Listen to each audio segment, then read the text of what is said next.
LifeBridge, how are you guys? You good? Hey, there we go. All right. Hey, before we get rolling into today, I want to take a minute and we need to talk about Ukraine. We all know have seen what's going on over there. It's all over the news. Everybody knows a little bit about what's happening. It's crazy because this is the first time we've seen a major superpower invade another country since the late 1930s. And if you know your history, you know what trends have to happen after that.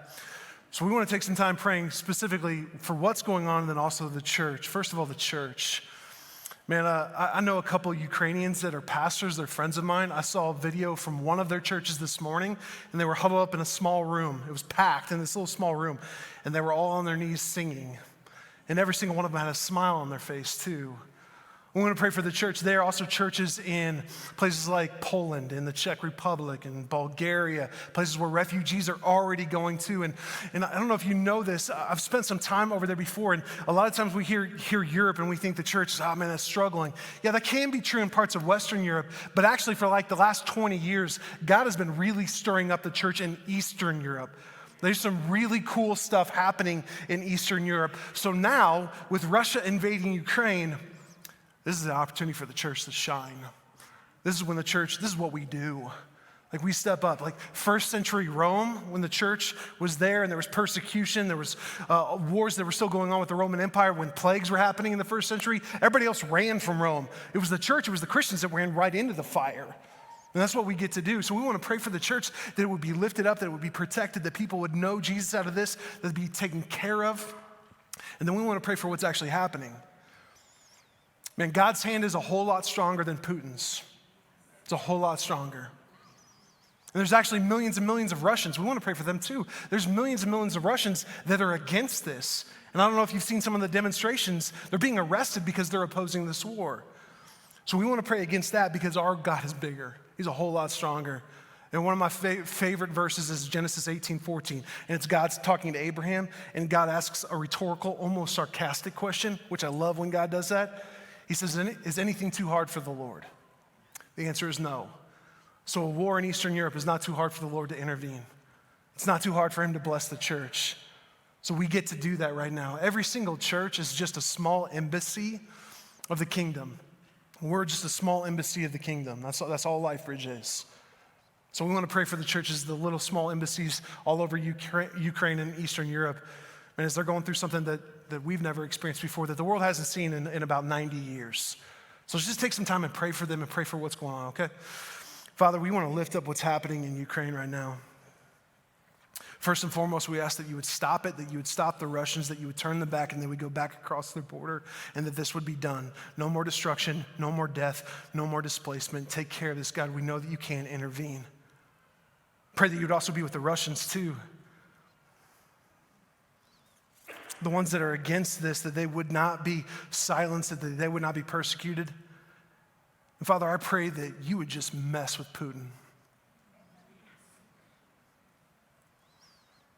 Make him scared, make him unsure, break his confidence, break his arrogance.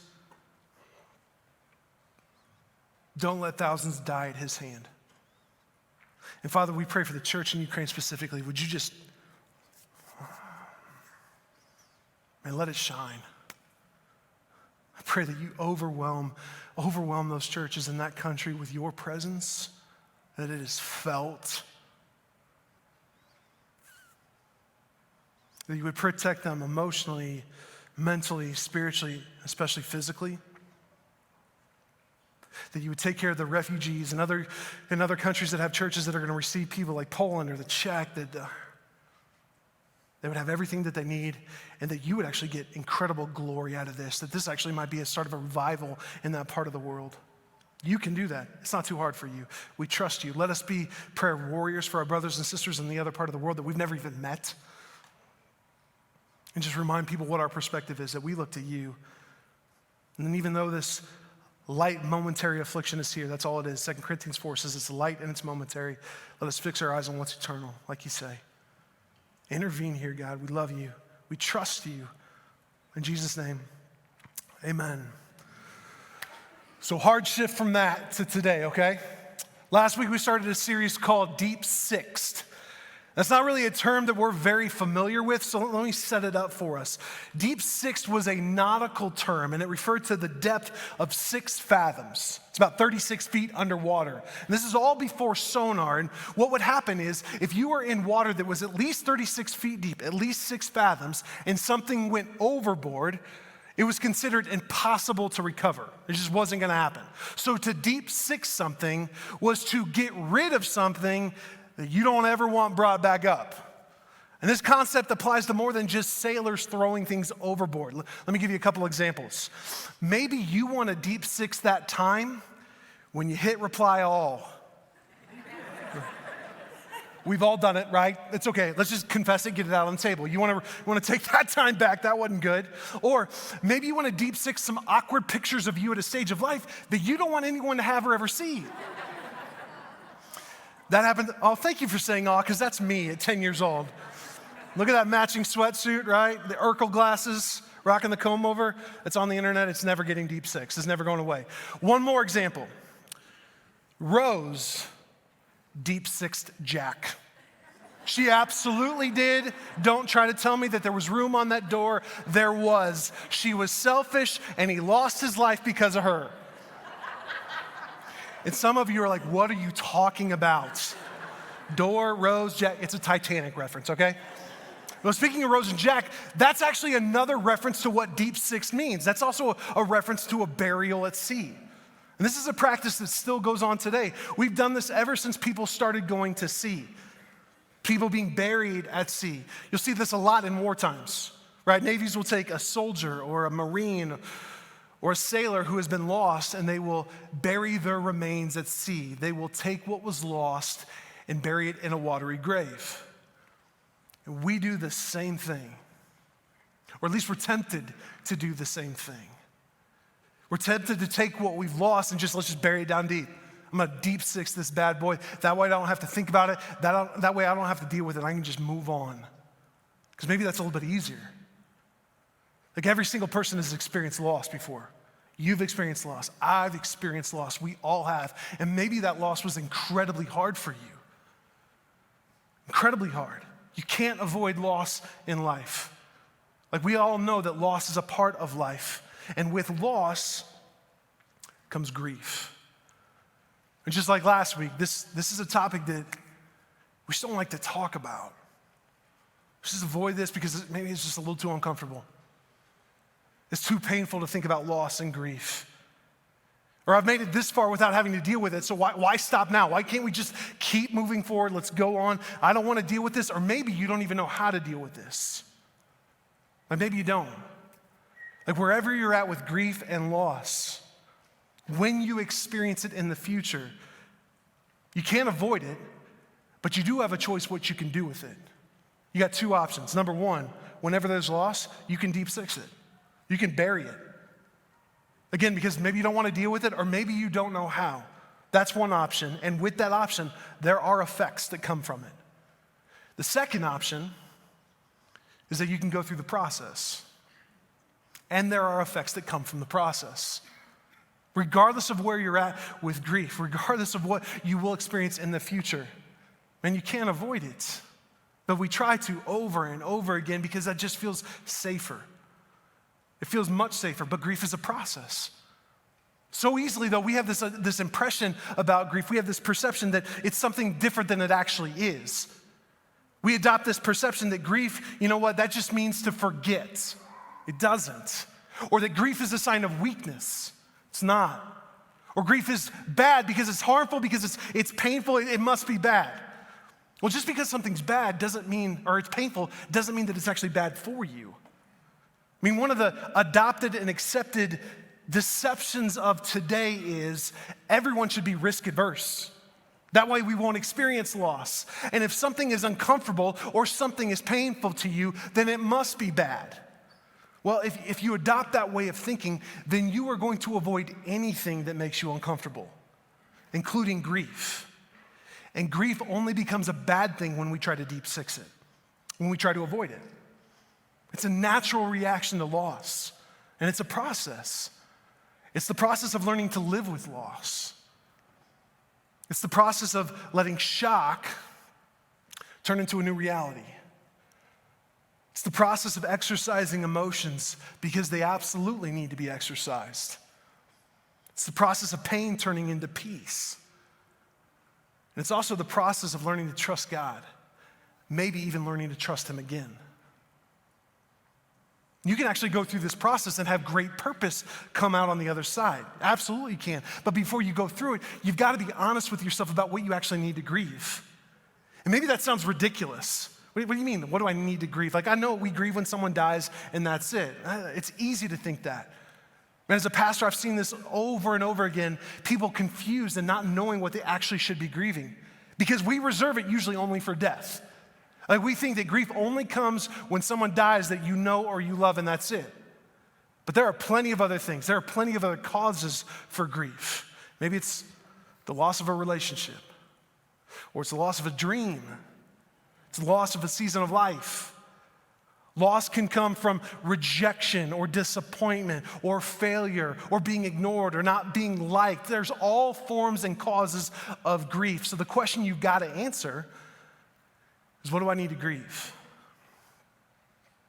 Because when there's loss, whatever the loss is, grieving needs to happen.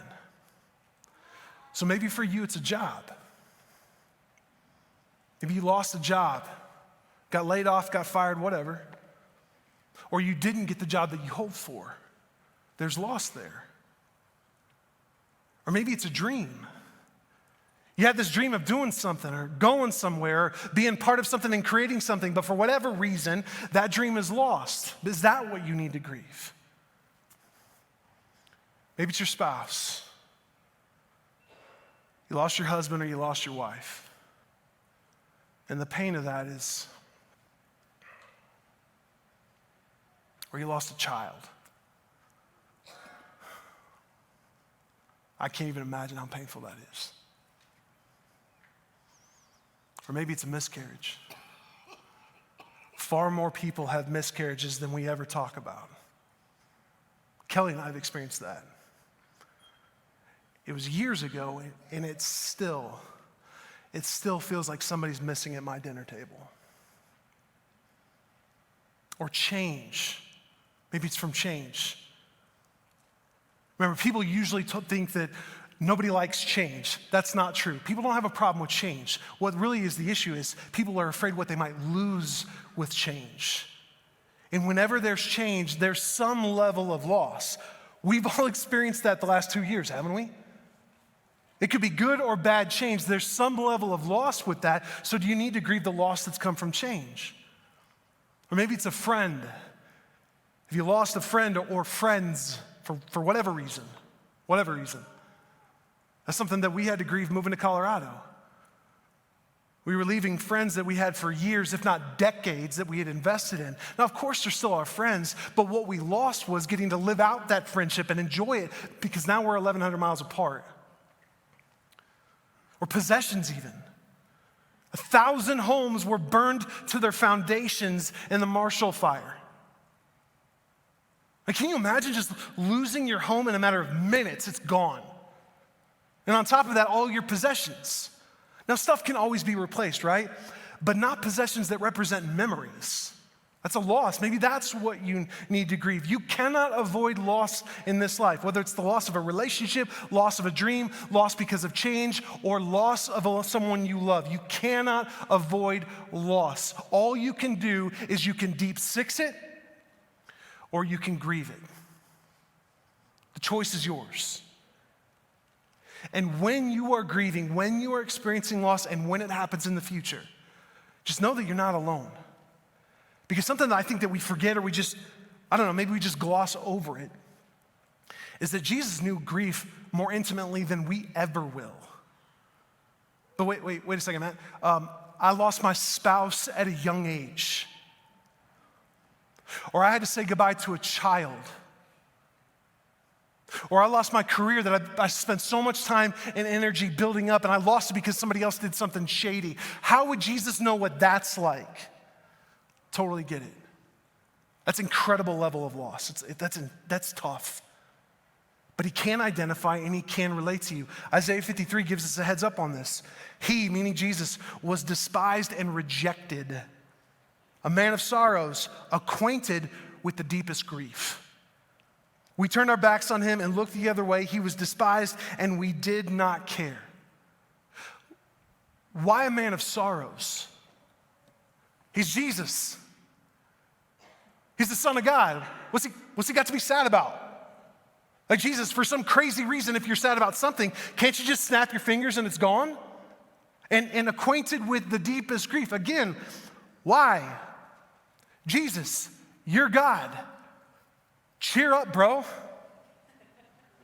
The reason why he experienced sadness and grief is because he's fully man too. He's human. Jesus is fully God and fully man. That means he experiences everything that we do as humans. Isaiah says that he was despised. Have you ever been despised? Maybe, I don't know. I hope not. That doesn't feel good. He's rejected. Every single one of us have experienced rejection at some level. He's betrayed. He says we turned our backs on him. That's betrayal. You've experienced that too. Probably not to the level of being killed for it. It says we looked the other way, meaning we ignored him. He got hung out to dry and nobody cared. And then Isaiah goes on and doubles down on that. He says we didn't care. That's painful. That's really painful. That's all loss. Jesus lost dignity, lost respect, lost relationships, lost community, lost care, and he lost love. And that's not even talking about the people that he lost. He experienced the pain of losing people. Man, it hit him hard when John the Baptist, his cousin, the man that baptized him, it hit him hard when John got killed. Or then Lazarus, this young guy named Lazarus, good friend of Jesus's. All of a sudden he gets sick and he dies. Jesus wept like a baby at that one.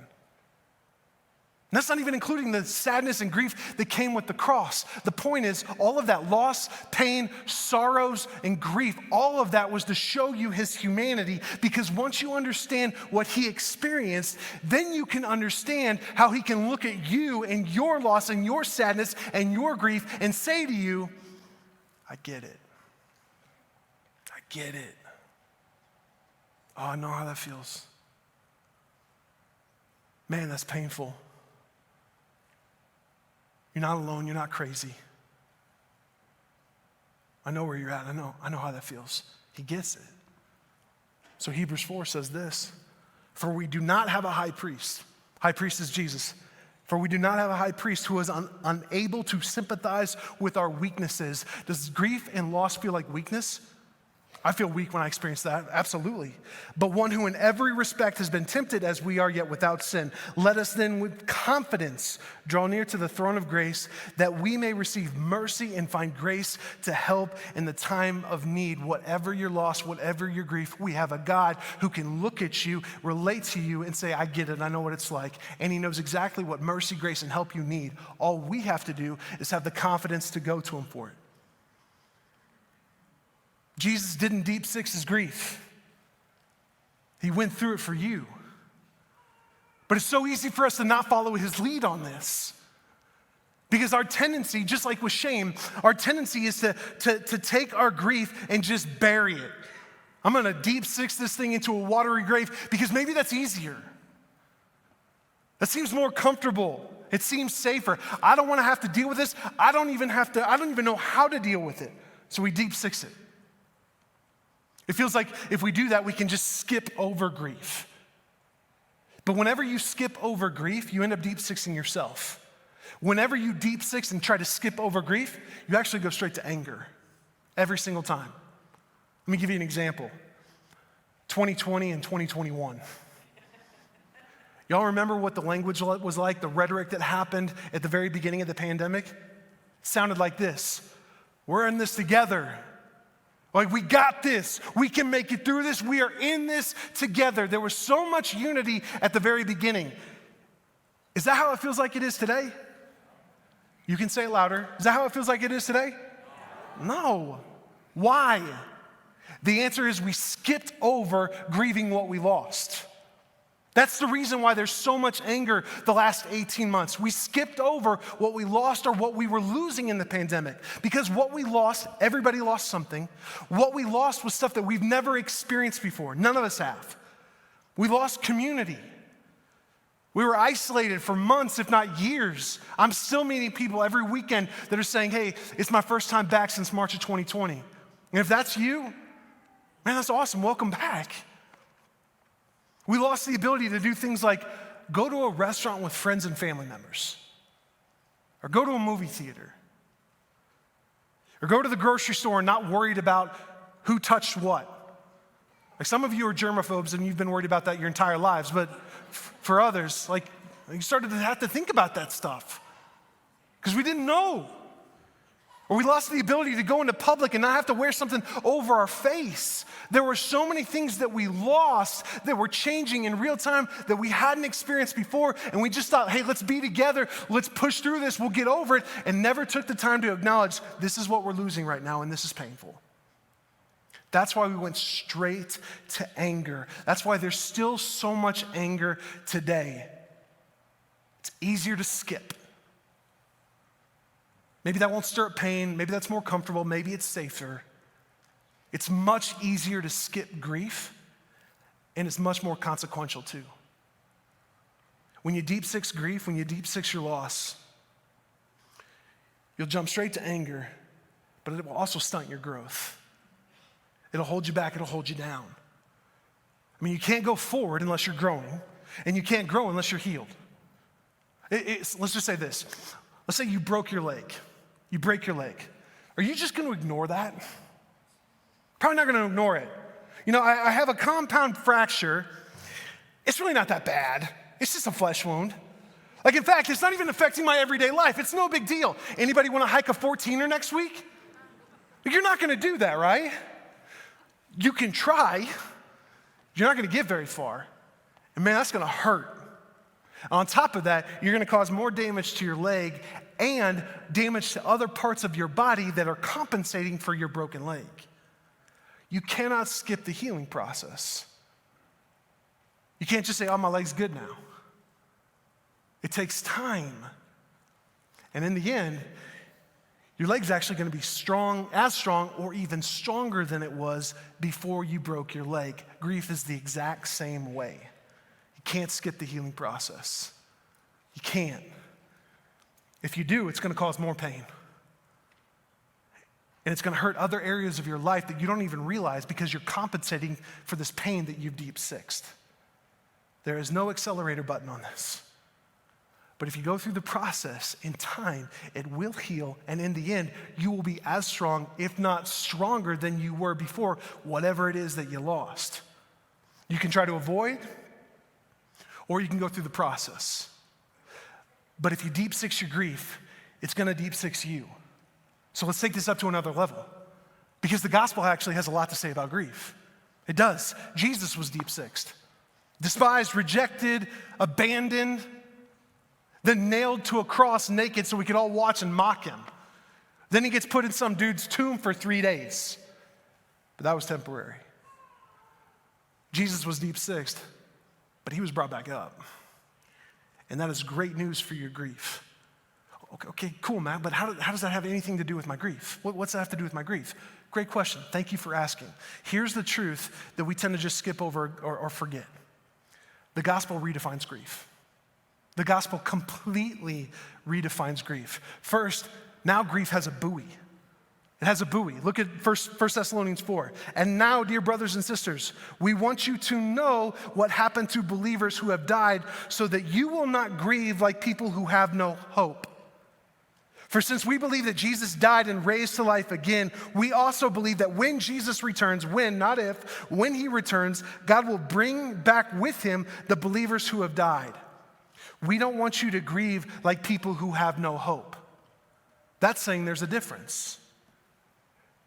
There's a difference for grief between Christians and non-Christians. That's what it's saying. Now, you're still going to experience sadness, for sure. There's always some level of sadness with any kind of loss. And just because your faith is in Jesus, that doesn't mean you are immune and you get to avoid the sadness and pain that come with loss. Those things will not be lacking. The difference is hope will not be lacking either. And you know where you can see this difference really clearly? At funerals. There's a very distinct difference between the funeral of a Christian, someone who loved and followed Jesus. There's a very distinct difference between that funeral and someone who was not a follower of Jesus. I've officiated plenty of both. At a funeral of someone who doesn't know Jesus, there's always this level of depression, some level of depression, maybe even despair, especially if the person was younger. There's this painful sense of finality. And there's an unspoken question that everyone can feel in the room. Why? And then you go to the funeral of someone who loved Jesus and everybody knew it. Yes, there's sadness. Absolutely, there is sadness. But what you can feel in the room, what everyone can feel in the room, is hope. Man, at that funeral, there's absolutely tears every time. There's always tears. But you know what you will also hear at a Christian funeral? You'll hear laughter. Because hope and joy are not controlled by death, they're fueled by truth. And the truth is, death cannot deep six anyone who loves and follows Jesus. It cannot. I want non-Christians to go to funerals of strong believers because at that point, at that spot, you can't fake faith. You can't fake it. You can't fake hope, you can't fake joy. And the hope that's in the room that can be clearly defined is that grief is not final. It's not. Hope puts a buoy on grief. And now grief, because of Jesus, grief won't seek you. It actually can shape you. One of the other things the gospel does is grief now has a purpose. 1 Peter 6 talks about it.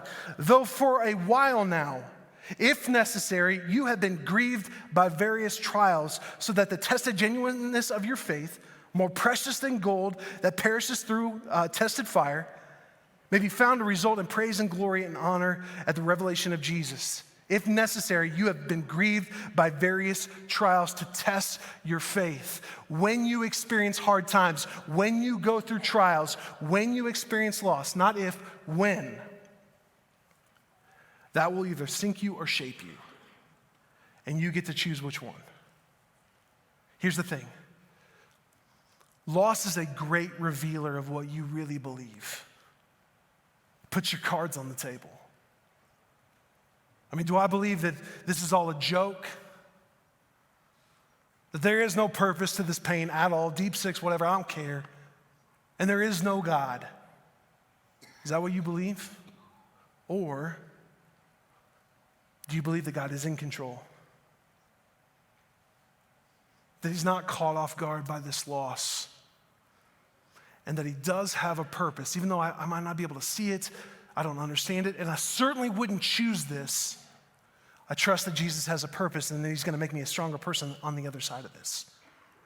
Loss is a great revealer of what you really believe. And if it's the latter, if your trust is in Jesus when you're going through grief, even though it's incredibly painful, that's gonna grow your faith. Absolutely will grow your faith. Your faith cannot help but grow and get stronger if you're trusting Jesus in the middle of loss. You can't help but get closer to him, because if you're trusting him while he's leading you through loss, man, that does nothing but bring you closer to him, closer than you were before you experienced whatever loss you're going through. And it will also make you stronger for others every single time. Your loss can actually be used, your pain can actually be used to bless other people. Now, whatever it is that you've been through, whatever it is that you lost, whatever it is that you're grieving, you are not the only one, and you will not be. Your grief will not be original to you, and that's actually really encouraging. Here's why. Because God will bring people into your life. I've seen this happen so many times. God will bring people into your life that are going through the exact same thing that you've been through, and at that point, you have this incredible opportunity. It's actually a gift where you can look at someone and say, man, I know exactly what you're going through. I've been there before. Oh man, I know how it hurts. You might be actually thinking this right now, but I just want you to know you're not crazy. You're not alone. And can I walk with you in this grief? What a blessing. People don't connect to you through your strengths and accomplishments. They don't. Now, here's what I've done. Here's what I'm a part of. Here's the people I know. Here's the money that I've made. Here's the trips that I go on. Here's the organization that I'm a part of. Here's the group of people that I lead. Here's the success that I've had. Can I just let you in on a little secret with all of that? Nobody cares. Nobody cares. People do not connect to you in your strengths and your accomplishments. They connect to you in your weaknesses. Here's what I've done. Here's what I'm a part of. Here's the people I know. Here's my success. Nobody cares. But when I stand up here and tell you that my wife and I suffered a miscarriage 5 years ago after waiting for 4 weeks when we thought this baby had a chronic illness and suffering through the stress of that, and then we had the miscarriage, and how it still feels like somebody's missing at my dinner table, or when I tell you I had a friend in my formative years who would go from friend to bully, and at one point my freshman year of high school, he organized a bunch of upperclassmen to jump me because he thought it'd be funny. That messes with your head. Or when I tell you that my 40-year-old sister-in-law died 2 years ago after fighting a gruesome and nasty, mean form of cancer for 2 years and just watched her die slowly, leaving her husband and 2 little girls under the age of 11, now we're connected. You could care less what I've done, any success I've had, but when we talk about our weaknesses and what we've lost, now we're connected. What God will do is he will take the pain of your past and he will turn it into a purpose. If you let him. If you let him. There is no promise at all that if you're a Christian, you're going to miss out on suffering, that you're immune to pain. If you hear somebody tell you that, it's not true. In fact, you're promised suffering and pain if you're a Christ follower. At least that's what I read over and over again in the New Testament. But here's the promise that goes along with that. Your pain, your suffering, your loss will never be in vain. God will turn it into a purpose that will bless other people. Your pain and your loss is never, never in vain. And then the other thing the gospel does is the gospel puts grief on the clock. John 16 says this, I tell you, this is Jesus talking, I tell you the truth, you will weep and mourn over what's going to happen to me. He's talking about the crucifixion. But the world will rejoice. You will grieve, but your grief will suddenly turn into wonderful joy. He's preparing the disciples for the crucifixion because it's coming. They still don't get it. He's talked about it multiple times. They don't get it. So he's trying to prep them up for it because when it happens, they're going to grieve like nobody's business. Jesus knows this because they've given their lives to Christ entirely. They put it all on the line for Jesus. And when the crucifixion happens, they're going to think that they lost everything. Like everything. And on top of feeling like they lost everything, it says the world's going to rejoice. Like, can you imagine how bad that would feel? Man, you just think you lost everything. You're in utter shock and disbelief. Not only the pain of that, but now you've got everybody around you rejoicing about what you just lost. That's brutal, is it not? But their grief, it's going to turn into this mind-blowing joy because of the resurrection. They can't see it yet. Their grief is only going to last 3 days. It's going to feel like an eternity, but the resurrection puts grief on the clock. So whatever you've lost and you've had to grieve, whatever you lose in the future and you have to grieve, just know that it's got a timeline. Your grief is on the clock. It is not forever, even if it feels like it's an eternity. Because of Jesus, life is now greater than loss. Without Jesus, loss is always greater than life. I mean, just look at death as the prime example. If there's no Jesus, if you're not connected to Jesus, then death means that loss is far greater than whatever life there was. But with Jesus, life is now longer and greater than loss. That's what the gospel does to grief. So what do we do with it? I think we've got to give people space in the church to grieve. I don't think that the North American church has done a great job of this because, again, this is one of those subjects that we don't like to talk about. Like we just reserve it for funerals and that's it. Because that's safer, that's easier, that's more comfortable. But we got to give space for people to grieve. Man, so something we have here is called Grief Share. It's a group of people that get together to grieve together, whatever the loss is. Because the only way to deep six your grief is to not do it. It's bad. Or to do it alone. Grief Share accomplishes both. You can get connected to this, walk with people in your grief, help use your pain to bless other people, and go through that process, that healing process. The church has to give people space to grieve. Whatever you need to grieve here, you got space and it's safe for you to do that. And then what do we need to do as a local church? What do we need to do? How do we help people take this step? Well, first, we got to understand that everybody's process is different. Man, it's really easy, again, to not know what to grieve. People don't know how to grieve. That's pretty common, actually. So we've got to understand that everybody's different. Give them the space to do that, and then be present. We got to be present. If we're present, that will help people take their first step in this process. Also, when someone is grieving, don't try to explain their loss away. Don't do that. Well, this is why you lost this. This is the consequence. Don't do that. And don't also say, well, at least you have this. Or at least this didn't happen. Don't say that.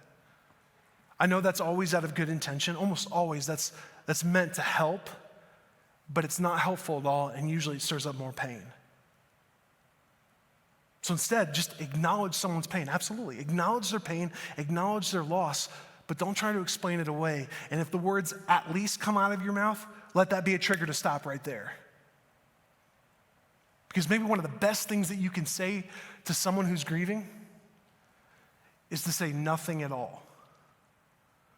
That's really counterintuitive. It's hard to do. Hard to do for somebody who talks a lot. But there's nothing you can say that can change what they lost. There's nothing you can say that's going to take the pain away. It can only make it worse. Instead, be a blessing by being present. We grieve with those who grieve. We mourn with those who mourn. We weep with those who weep. We're just present. Be present and don't be afraid to say nothing. In fact, in ancient Jewish culture, if you were with someone who was grieving, you didn't open your mouth until they did. That's why in the book of Job, if you've read Job, Job loses everything. I mean, his kids all die at the same time. His house basically burns to the ground. He loses all of his wealth. His body, head to toe, breaks out and boils, and his wife goes off the deep end and bails out on him. Happens all at the exact same time. I mean, insane loss. He's got these 3 friends that come to be with him during his loss while he's grieving. And his 3 friends come and they just sit on the ground with Job in silence for 7 days. An entire week without saying a word, because Job didn't say a word for a week. What a blessing in that moment. Now it got bad when they finally did open their mouth. That's when it got bad. Like y'all know the story, right? That's when it got bad. Be present with someone and don't be afraid to say nothing at all, because grief actually says everything that needs to be said. Grief already says it for us. Grief says it mattered. That's what grief says. The pain of the loss, the disappointment, grief says it mattered. The loved one you lost mattered. Mattered. The friendship you lost mattered. The job you lost mattered. The expectation of something great that you lost mattered. The home that you lost mattered. Whatever you have lost and whatever you do lose in the future, it mattered. And it's okay to acknowledge that. That will start the process for you. It mattered. Whatever's in your head right now, it mattered. A man of sorrows, acquainted with the deepest grief. Why was Jesus acquainted with the deepest grief? For you. The reason he experienced sadness and sorrow was because you matter. You matter to him. And that means your grief matters too. So let me just pray for you, okay? Father, this is one of those things that's hard, and it's painful, and it stirs stuff up, and we get afraid of grief very easily. I just ask that you would give us freedom, because you're a God that knows exactly what we need, the grace, the mercy, the help. Will you give us the courage to approach you and ask for it, and that you would give us your presence, your healing, and your freedom that comes from it. Whatever's going on in this room right now and with the people that are joining us online, whatever They might be grieving in this moment or haven't in the past, or what's coming maybe even tomorrow for someone in here. Give us the courage to run to you and not bury it deep down. Heal it, bring freedom to it. Let us be a church where we have space and safety to grieve whatever form of loss. That, this kind of sounds weird to ask for this, that we would just be a really good church at grieving, that we do a really good job at it. So I ask that you bring comfort right now into the room and online, bring peace and bring joy. We love you and we trust you. It's in Jesus' name. Amen. So now I want to thank you. Now I want to give you just a moment to, take communion. So if you grab communion on your way in here, there's a little piece of bread, a cracker, there's some juice. This represents loss. The bread represents Jesus' broken body and how he lost his life. The juice represents his blood and how he lost his life. And with that loss, you and I have a chance for freedom. You and I don't have to be buried by loss. So if you're a Christian, you know this is a time to reflect on what Jesus lost so that you and I can be free. And if you're not a Christian, you don't have to do this at all. Take some time, and if there's anything that got stirred up into you, this is a moment where you can just ask God to meet you where you're at. Hey God, will you give me the mercy? Will you give me the grace? Will you give me the help that I need right now? Ask him to meet you where you're at. That's all you need to pray.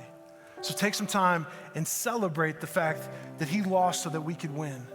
And then in the end, he ultimately wins. And then after that, we're going to worship a little bit more, because worship is our way of saying thank you and being grateful that his loss gave us life. So take a moment, take some communion.